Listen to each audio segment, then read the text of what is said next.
Movelpar 2021. O futuro começa agora. De 20 a 23 de setembro de 2021, no Expoara, em Arapongas, Paraná, Brasil.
Neste momento, o Brasil e o mundo vivem uma crise sem precedentes. Juntos, enfrentaremos esse período desafiador com solidariedade e dedicação. Teremos muitos desafios com os impactos que surgirão quando tudo isso passar. Mas somos brasileiros. É tempo de unir forças. Vamos fortalecer a indústria nacional, garantindo que o produto comprado seja feito por mãos brasileiras e matérias-primas produzidas no Brasil. Nós, da J. Serrano, há 70 anos produzimos têxteis para os lares brasileiros, feitos com os mais altos padrões de qualidade e sustentabilidade, gerando mais de 1.000 empregos diretos, cuidando de nossa gente e de nosso país. Juntos somos fortes, juntos somos melhores. Têxtil J. Serrano.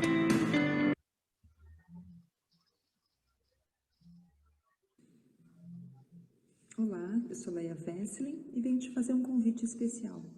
A Lightsource está lançando um programa online, 100% online, de transformação cultural. Serão 6 workshops temáticos, 3 sessões de mentoria que acontecerão entre setembro e novembro de 2020.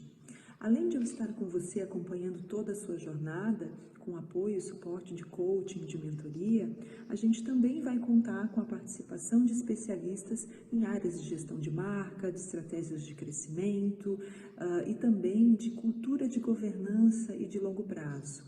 Então, conto com a sua presença. É direcionado a líderes organizacionais, sejam empresários, empreendedores, conselheiros, gestores, que estejam vivenciando e desafiando a organização à transformação cultural. Conto com você, vamos lá?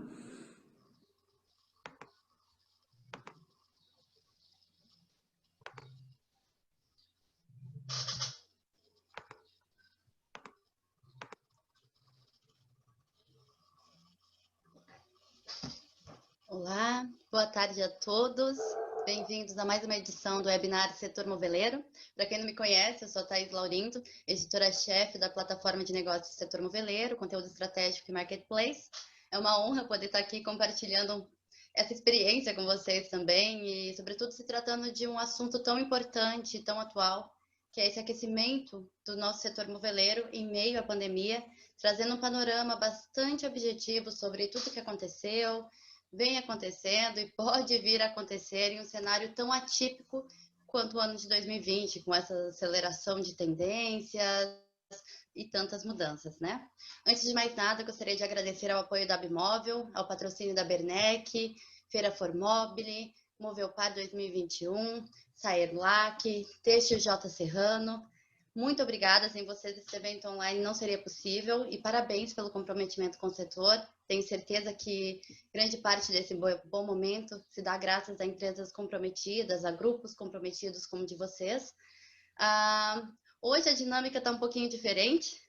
Sou eu quem passo a palavra para o Carlos Bessa, nosso CEO, né, o CEO da plataforma de negócios do setor moveleiro, e com quase 3 décadas de experiência no setor, eu acho que ele entende um pouquinho do que ele vai falar para a gente hoje.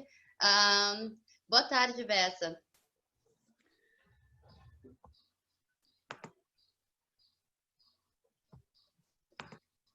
Está me ouvindo? Ouvindo, sim. Boa tarde. Boa tarde a todos. Hoje nós invertemos os papéis aqui, eu estou numa condição um pouco diferente. Então eu peço que as pessoas até entendam que não é tão simples assim mudar a regra, não, mudar a forma. Ok? Então vamos lá, pessoal. Ai, perdão, Bessa, Pois não, pode falar. Vou te cortar. Não, só tenho certeza que vai ser um diálogo muito enriquecedor e eu queria convidar as pessoas a interagirem conosco também, para enviarem suas perguntas durante a sua apresentação, que ao final a gente vai ler essas perguntas e vamos tentar respondê-las da melhor maneira possível. Mas é isso. Passo a bola para você agora. A apresentação, o aquecimento do mercado moveleiro em meio à pandemia com Carlos Bessa. Pois é, esse é o tema que não quer calar. Essa que é a verdade. Nós vivemos um ano totalmente atípico. E todos vocês são testemunhas de que nós começamos o ano de 2020 com uma expectativa muito grande, né? Essa expectativa, ela se confirmou em janeiro, fevereiro, depois de um final de ano de 2019 muito bom, nós tivemos a confirmação de que tudo indicava que a gente teria o melhor ano da história do setor moveleiro. No início do ano, as projeções apontavam por um crescimento na casa dos 19%. E essa perspectiva, principalmente, ela estava baseada na questão da redução dos juros, da inflação. Com relação aos juros, nós vamos ver mais para frente que caiu até mais do que os mais otimistas poderiam supor e imaginar. Pela expansão do crédito, naturalmente, com a redução da taxa de juros, você tem uma possibilidade de expandir o crédito com maior facilidade e mais acessibilidade. E também com uma recuperação da massa salarial, depois de vários anos em que a economia do Brasil esteve patinando. E entre esses fatores aí negativos dos últimos anos, proporcionou e gerou que a economia do setor moveleiro tivesse um desempenho negativo, né?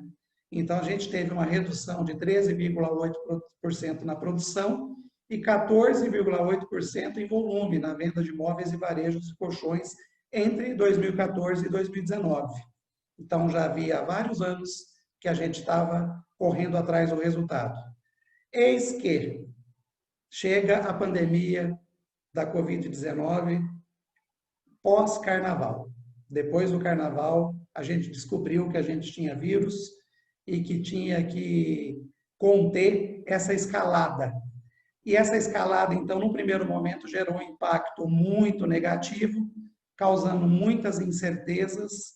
Eu me lembro que, naquele período, a gente tem o nosso grupo de WhatsApp do setor moveleiro.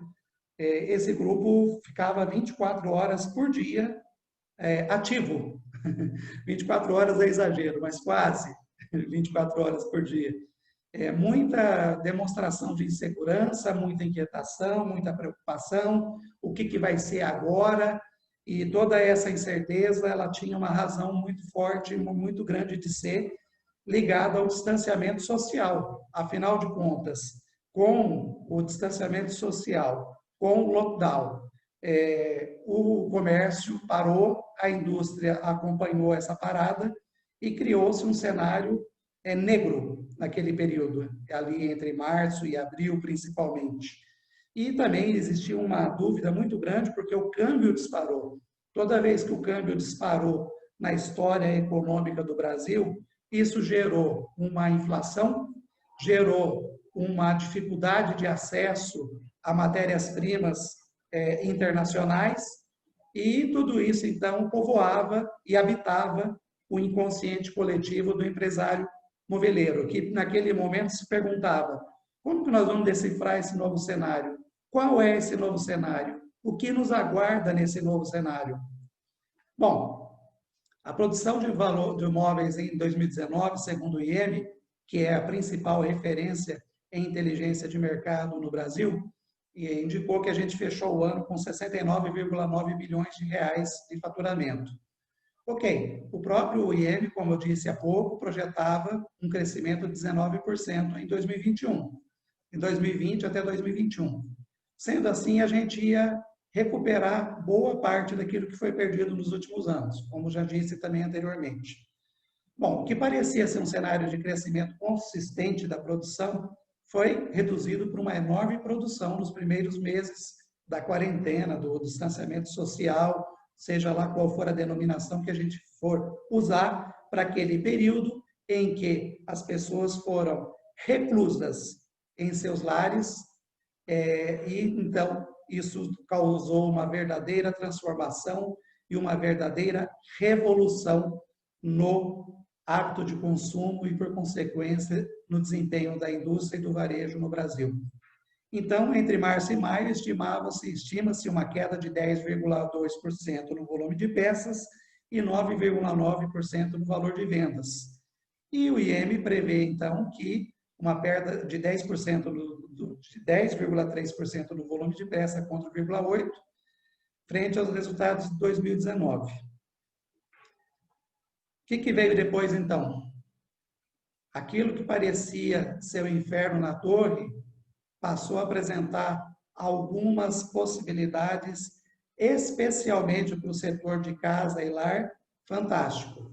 Isso aconteceu porque, na medida em que as pessoas ficaram reclusas, ficaram em home office ou ficaram impedidas, de alguma forma, de se socializar e de se relacionar socialmente da forma como sempre fizeram, elas voltaram para os seus lares, e voltando para os seus lares, começou a sobrar aquele dinheiro do consumo e do giro convencional, e as pessoas começaram a perceber que tinha uma reforma para fazer, que tinha móveis para comprar e coisas do tipo, né?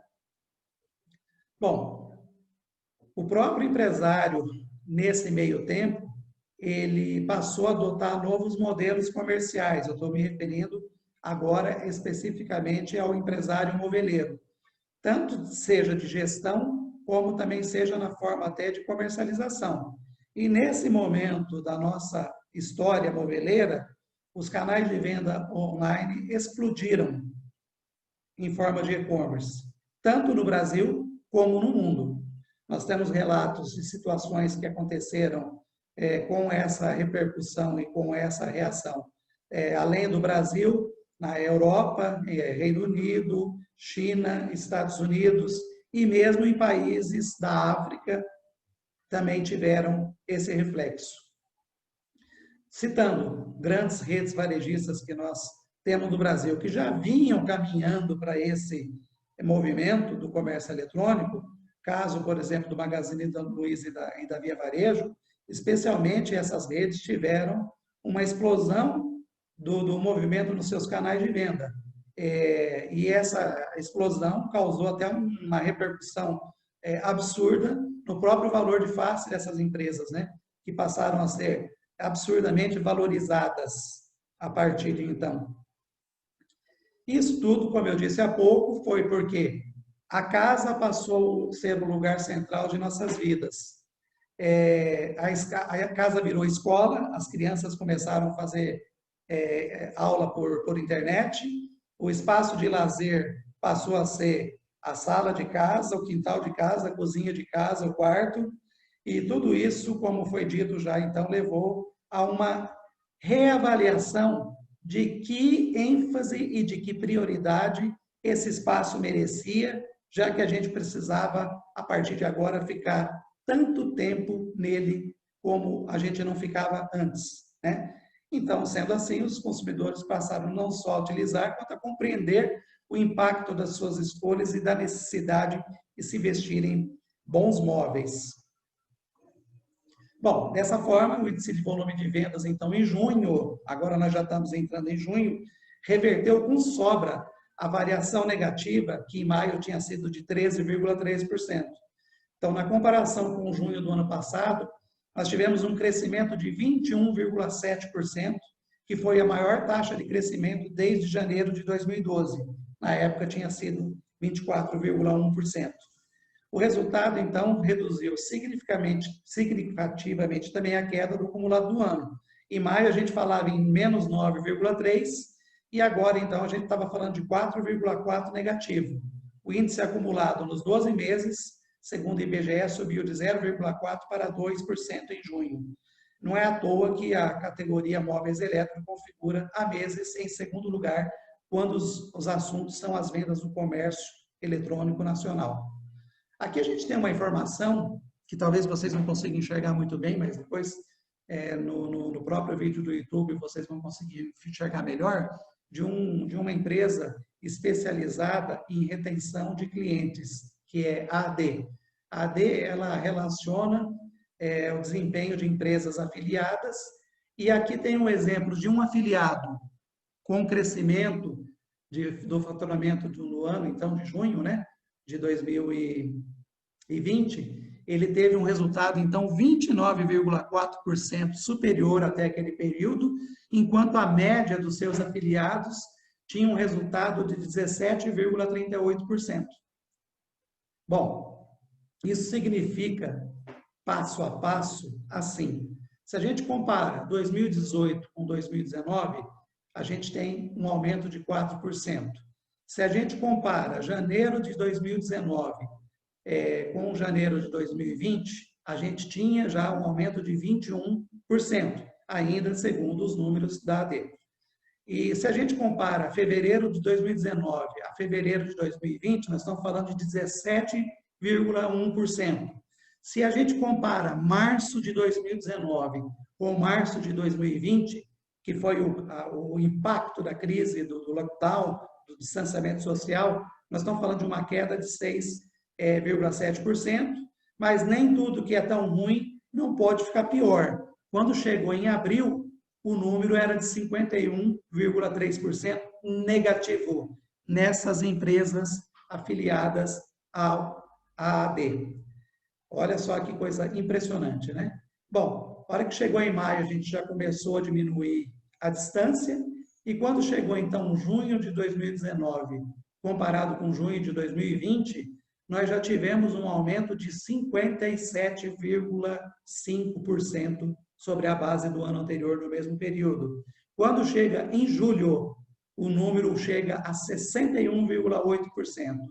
Há que se ressaltar que, em julho, segundo conversas informais que a gente tem no mercado, foi o melhor ano da história para muitas empresas do setor moveleiro, tanto em vendas absolutas como em rentabilidade. Quando chega agosto, o número caiu para 28,6%, comparado com agosto do ano passado. Muitos vão dizer, bom, a questão da matéria-prima que faltou, e de fato isso impactou, né? Mas a gente vai chegar a uma conclusão, logo na sequência, que não é só isso também, tá? É isso também, mas não é só isso. E se a gente analisa janeiro a agosto, comparado 2019 com 2020, nós estamos falando, então, de um crescimento de 17,3%. Esses são números, então, comparativo de evolução do faturamento entre períodos dos afiliados AD, que dá uma boa média, uma boa representatividade do que é o setor moveleiro, em se tratando de indústrias de imóveis, né? Bom, evolução do percentual em pedidos abertos no último dia do mês. Nós terminamos agosto de 2020, dentro desse mesmo perfil de empresas da AD, com 310,8 em relação aos pedidos abertos. Isso significa, pelo menos, venda até o final do ano já comprometida e já realizada. Nunca antes, na história do setor moveleiro, desde que eu conheço, houve um cenário, uma situação favorável como essa. Favorável para o faturamento, né?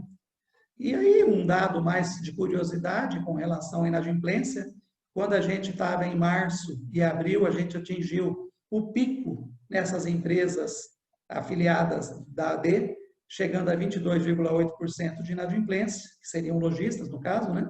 E chegamos agora a agosto com esse número caindo, chegando agora a 13,4%, repetindo o resultado de julho. Por que esses números são importantes e relevantes para a gente considerar e para a gente avaliar a partir de agora? E a partir desse momento, eu quero dizer para vocês que já vão colocando as suas perguntas no chat, porque a hora que a gente terminar, nós vamos estar à disposição. O que eu não souber, eu pergunto para a Thaís, para responder as dúvidas de vocês, tá bom? E o que nenhum de nós dois souber, a gente vai dizer também que a gente não sabe, que a gente não vai enrolar. Bom, esses números todos que eu mostrei para vocês até agora são importantes porque estima-se que mais de 70% das empresas do Brasil hoje mantêm um regime home office. Isso, até agora, não está sendo medido o impacto real do abandono, do distanciamento social, seja por políticas públicas ou seja por ações próprias individuais. Vamos considerar que os governos que impuseram distanciamento social rígido, como o principal estado da União, por exemplo, hoje eles estão procurando um discurso para sair da política que eles adotaram. Eles estão procurando encontrar uma razão, uma justificativa para que eles não saiam queimados e chamuscados daquela decisão que eles tomaram. Ao mesmo tempo, a imprensa tem noticiado isso em larga escala, a gente tem o cidadão comum mudando por conta própria os seus hábitos de comportamento. Então, vocês viram esse final de semana, por exemplo, as praias do Rio de Janeiro, no mês de agosto, como se fosse temporada ou dia de carnaval. As praias do litoral paulista, igualmente. Eu, particularmente, eu estou em Arapongas, eu fiquei surpreso com a movimentação da cidade de domingo à noite, que para mim parecia movimento de Réveillon, de virada de ano, né? Por que isso está acontecendo? Nós temos no nosso componente de povo brasileiro uma dificuldade muito grande de ficar contido. O brasileiro tem o hábito de se relacionar, ele tem o hábito de tomar cerveja, ele tem o hábito de dar risada, conversar com os amigos, e na medida em que ele não foi conseguindo mais segurar essa política de contenção, ele está saindo novamente para o seu convívio social. Gente, isso necessariamente vai impactar no consumo. Aquela demanda criada pelo hábito do contingenciamento do consumo, pelo hábito do home office, ela tende naturalmente, a partir de agora, a arrefecer, porque essas pessoas vão passar novamente a consumir restaurante, a consumir viagem, a consumir vários outros itens de consumo que até então eles estavam represados e não estavam no seu foco de prioridade. O que é essencial, então, para a gente não perder o time nesse momento? Investimento em design, inovação e união. Na verdade, na prática, o setor moveleiro não está fazendo nenhuma dessas três coisas nesse momento. Hoje, o que existe é um movimento absurdo, desenfreado, frenético do industrial em cima de matéria-prima para atender os pedidos, como a gente já viu lá pelos dados da AD, que até o final do ano ele já está com venda garantida, para entregar aquilo que foi vendido. O lojista, igualmente, ele precisa do produto, ele também criou um pedido em cima de uma precaução, de um medo de que falte produto, de que falte móvel para entregar. Então, ele já é portador de uma demanda artificial nesse momento. Os industriais, então, estão tentando atender essa demanda. O que vai acontecer gradativamente daqui até o final do ano é que essa demanda vai desacelerar, e esse desaceleramento pode até gerar, não estou afirmando o que vai acontecer, mas pode até gerar, sim, cancelamento de pedido desses lojistas. Esses, principalmente, que pediram para garantir eventuais entregas, né? Bom, não está sendo investido nesse momento em design, estou falando como setor macro, não estou falando individualmente. Empresas individualmente estão adotando essa prática e essa política nesse momento. Inovação, muito menos. Aquela inovação que havia se propagado como uma consequência natural do coronavírus no início da crise, acabou não acontecendo na prática, porque a demanda atropelou esse processo de inovação, se a gente falar como o setor como um todo, né? E união, muito menos. O que a gente vê de tudo nesse momento agora é tudo menos união. O que a gente vê é fabricante cobrindo oferta de fabricante para mão de obra, para matéria-prima, e etc, etc. Deixar bem claro que o que eu estou fazendo aqui é um comentário de avaliação. Isso não se trata de uma crítica, tá? O meu papel aqui é avaliar o que está acontecendo, e é isso que eu estou me propondo. Bom, é impossível a gente avaliar o que está acontecendo no Brasil no momento, e principalmente no setor moveleiro, se a gente não conversar sobre as causas externas, que são macroeconômicas, que permitiram que a gente chegasse nesse patamar de consumo que a gente chegou. Esse mapa, que é um mapa oficial do governo, ele mostra que as regiões, principalmente do Norte e Nordeste, foram as mais impactadas pelo auxílio emergencial. Auxílio emergencial que o governo anunciou hoje que vai manter por R$300 até o final do ano essa contribuição, né? Então, segundo especialistas, o impacto desse dinheiro injetado na economia, ele chegou a alcançar 10% do PIB. É muito dinheiro. É muito dinheiro distribuído na mão de quem nunca tem nada, né?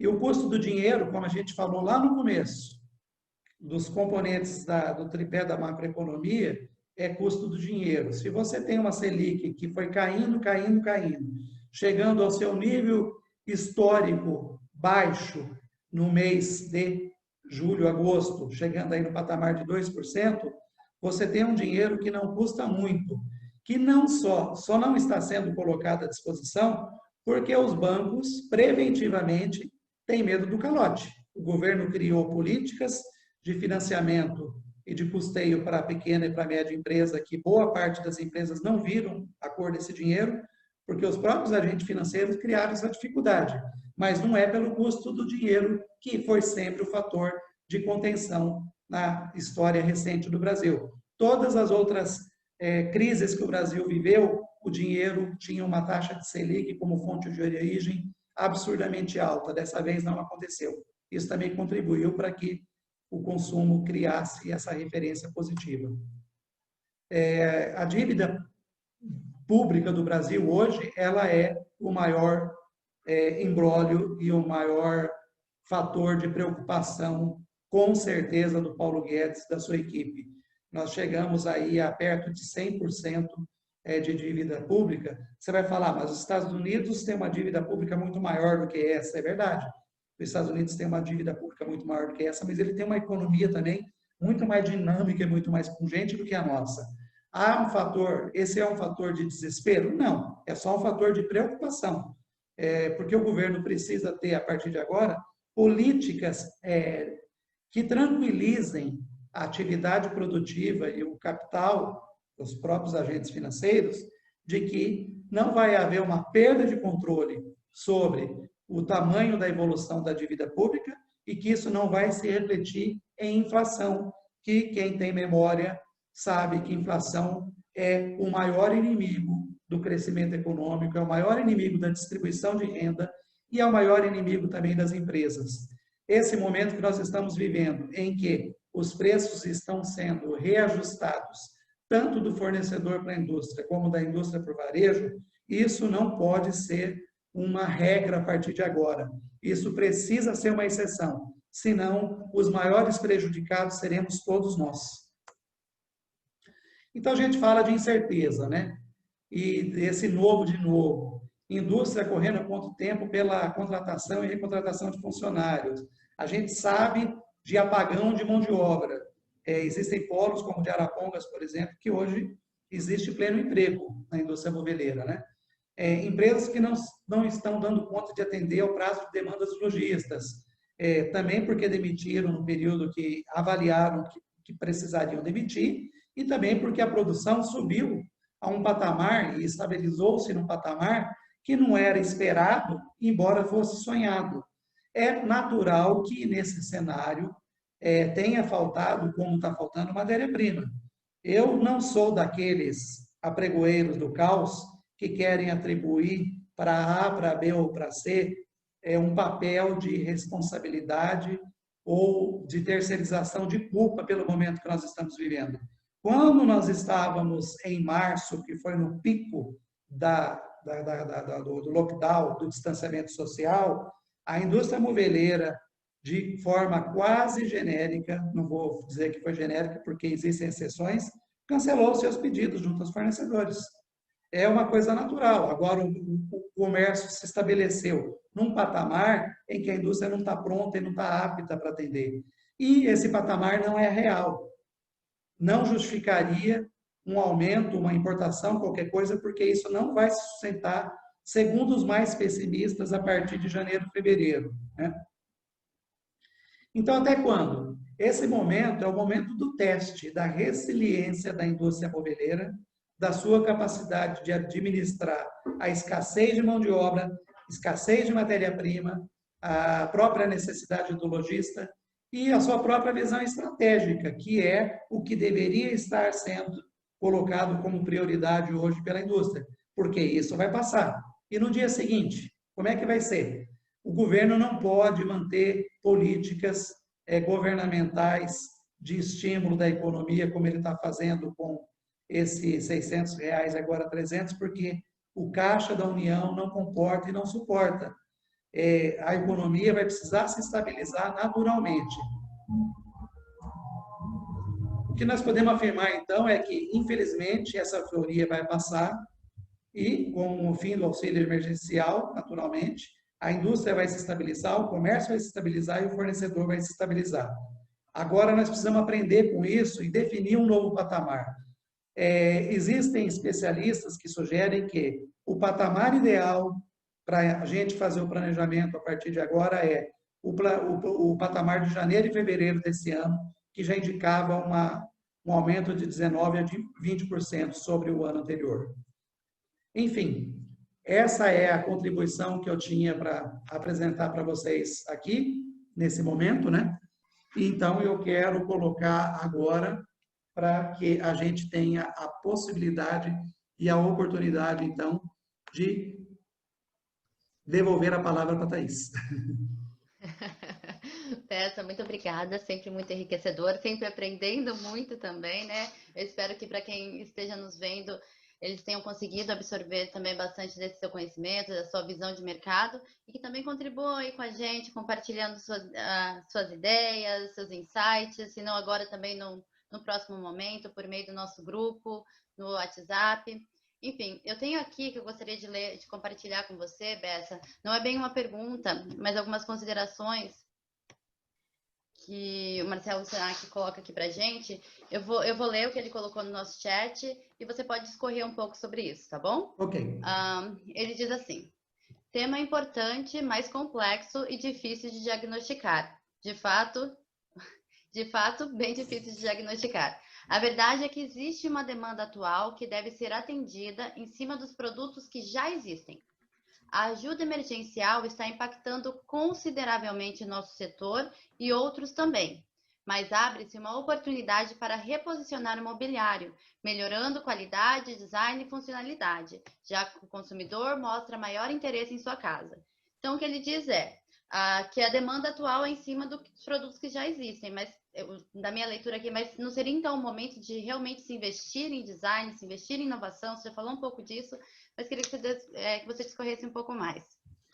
Essa foi a sugestão colocada na nossa apresentação, que nesse momento deveria se estar investindo em design, né, e em união, né, mas na verdade não está acontecendo, porque o boom do consumo, Marcelo, a explosão do consumo, ela tirou de nós aquele argumento que a gente tinha no começo da pandemia, de que se a indústria moveleira não se revisse e não se reposicionasse, ela teria dificuldade de se manter no cenário competitivo. Na medida em que os pedidos começaram a aparecer, as empresas deixaram de se preocupar com isso e vamos atender os pedidos. Nem está certo, nem está errado. O que deveria ser revisto é que isso deveria ser feito ao mesmo tempo em que fosse focado na estratégia. E isso está acontecendo em poucas empresas, não no setor moveleiro como um todo, infelizmente. A gente fala de como as indústrias podem realizar mudanças de dentro para fora, pensando no mobiliário em si, mas aqui também focando um pouco na parte de dentro aqui, ao mesmo tempo em que a pandemia ela mostrou esse poder de reestruturação do setor moveleiro, ela também deixa claro alguns gargalos, né, que foram citados por você, como a própria escassez de insumos, de mão de obra, de matéria-prima, enfim.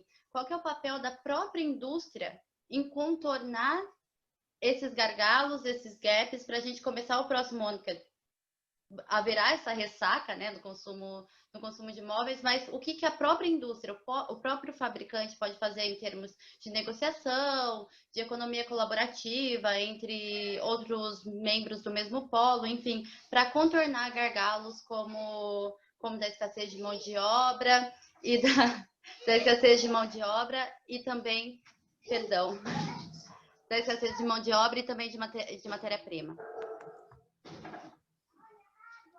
Deixa eu só ver aqui.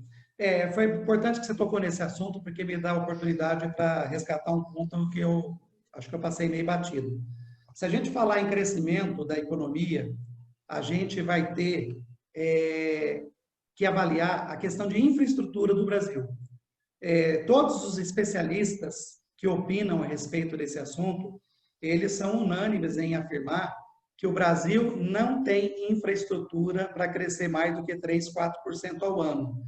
Isso a gente falando do Brasil como um todo. Se a gente transformar para o setor moveleiro e ver que ele cresceu 20%, 30%, 40% nesse período, seria impossível imaginar que a gente passaria por isso sem sofrer um revés. Então, mais uma vez, o que está faltando é a gente fortalecer o setor através de entidades e através de órgãos e institutos de fomento e de desenvolvimento. Por exemplo, nessa crise, nessa pandemia e nessa situação toda que a gente viveu, quantas empresas se associaram à Bimóvel, por exemplo? Quantas empresas passaram a se associar ao seu sindicato? Quantas empresas passaram a olhar a sua base, o seu polo moveleiro, como uma oportunidade para ampliar a sua vantagem logística e estratégica dentro do mercado? Foram muito poucas. Na prática, as empresas elas trabalham individualmente. Elas lembram do coletivo, e a gente viu isso muito claro no grupo de WhatsApp do setor moveleiro, quando implodiu a crise.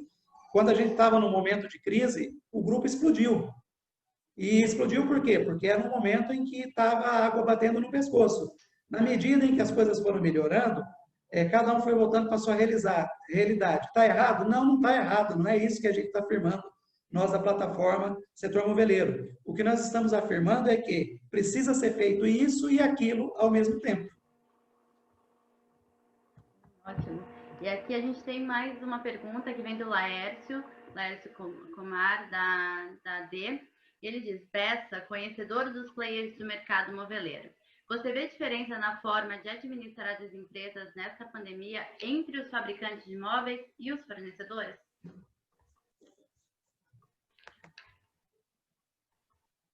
Deixa eu só fixar aqui meu vídeo. A diferença que existe hoje é que é assim, né? O fornecedor ele ficou numa situação tão desagradável quanto a do fabricante. Na medida em que ele não tem matéria-prima para entregar, gente, não tem ninguém que, em sã consciência, que tenha juízo na cabeça, que fique satisfeito em ter pedido e não ter como entregar, né? Essa busca de vilão aí, da qual eu não participo e sou até crítico daqueles que querem estabelecer culpa onde não existe, né? Que é um reflexo da atividade econômica, ela mostra que hoje o jogo meio que se inverteu, né? O fornecedor, a gente ouve falar isso do próprio fornecedor até, ele prioriza nesse momento as empresas que foram mais fiéis e mais parceiras a ele nesses momentos mais difíceis. Até então era o contrário, né? O fabricante era meio que refém do lojista, o lojista impunha uma norma e uma regra, hoje ele não está com essa condição, tanto que ele está tendo que aceitar os reajustes que estão sendo colocados, né? Porque não é uma política de maldade do fabricante. Ou ele reajusta o preço, ou ele fica com o negócio dele negativo, porque a matéria-prima subiu. Então, nós estamos vivendo uma situação diferente, que era o melhor cenário possível para a gente ter um movimento agora de união, de articulação em favor de um novo ambiente competitivo, de um novo cenário de atuação do setor moveleiro. Ainda dá tempo, porque ainda não desaqueceu a economia, como vai acontecer daqui até o final do ano. Sim, sem dúvida. Bem, Bessa, eu acredito que por enquanto seja isso, mas como eu falei, eu convido a todos a continuar essa conversa no nosso grupo de WhatsApp e, claro, também nossos canais estão sempre abertos, tanto nas redes sociais quanto os nossos e-mails também.